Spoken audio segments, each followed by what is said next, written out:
सोनी जियोग्राफ के साथ इन जादुई लम्हों को कैद करें और हर सूर्योदय को अपने अगले रोमांच के लिए प्रेरणा बनने दें।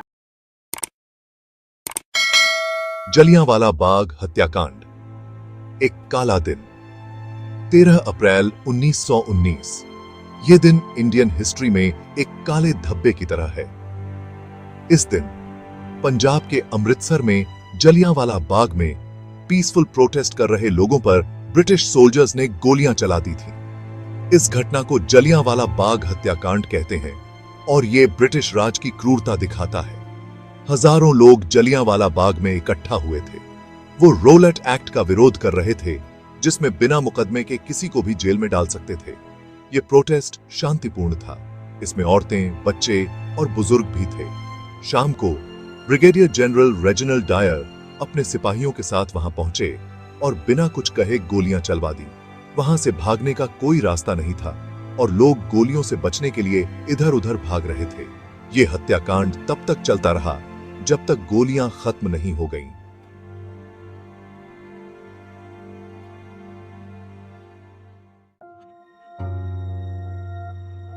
जलियांवाला बाग हत्याकांड ब्रिटिश राज की क्रूरता का एक भयानक उदाहरण था। 18वीं सदी में ईस्ट इंडिया कंपनी के आने के साथ ही इंडिया में ब्रिटिश राज शुरू हो गया था। पहले तो वो व्यापार करने आए थे, लेकिन धीरे धीरे उन्होंने अपना कब्जा बरहा लिया और 1857 के गदर के बाद इंडिया पर राज करने लगे। ब्रिटिश राज भारतीयों के लिए बहुत ज्यादा दमनकारी था। उन्होंने इंडिया के संसाधनों को लूटा, यहाँ के उद्योगों को बर्बाद कर दिया और इंडिया के लोगों को उनके ही देश में दूसरे दर्जे का बना दिया। भारतीयों को शिक्षा, नौकरी और राजनीति में भाग लेने से रोका जाता था। इस दमन की वजह से बहुत असंतोष और विरोध हुआ।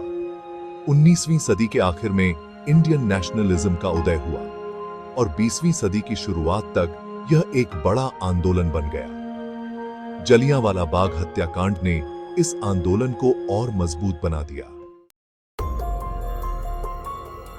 Brigadier general Reginald Dyer Jallianwala Bagh हत्याकांड का सबसे बड़ा गुनाहगार था।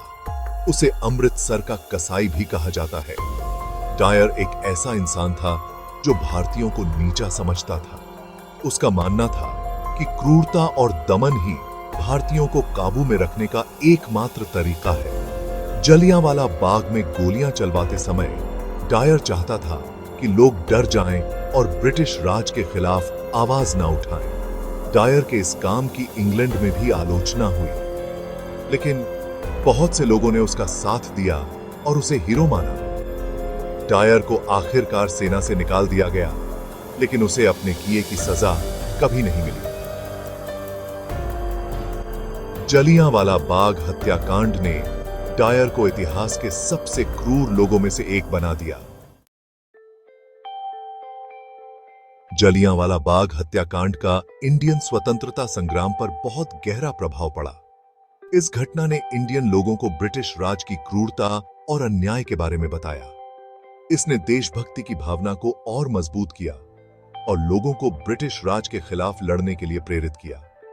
महात्मा गांधी ने जलियांवाला बाग हत्याकांड को अहिंसा के लिए एक चुनौती के रूप में देखा। उन्होंने 1920 में असहयोग आंदोलन शुरू किया, जिसमें लाखों इंडियन लोग शामिल हुए। यह आंदोलन ब्रिटिश राज के खिलाफ एक महत्वपूर्ण मोड़ था। जलियांवाला बाग हत्याकांड ने इंडियन स्वतंत्रता संग्राम को बदल दिया। इससे इंडियन लोगों को एहसास हुआ कि आजादी के लिए लड़ना और कुर्बानी देना जरूरी है। जलियांवाला बाग हत्याकांड के बाद इंडियन स्वतंत्रता संग्राम और तेज हो गया। महात्मा गांधी के नेतृत्व में इंडियन नेशनल कांग्रेस ने अहिंसक विरोध और सविनय अवज्ञा के जरिए ब्रिटिश राज को चुनौती दी।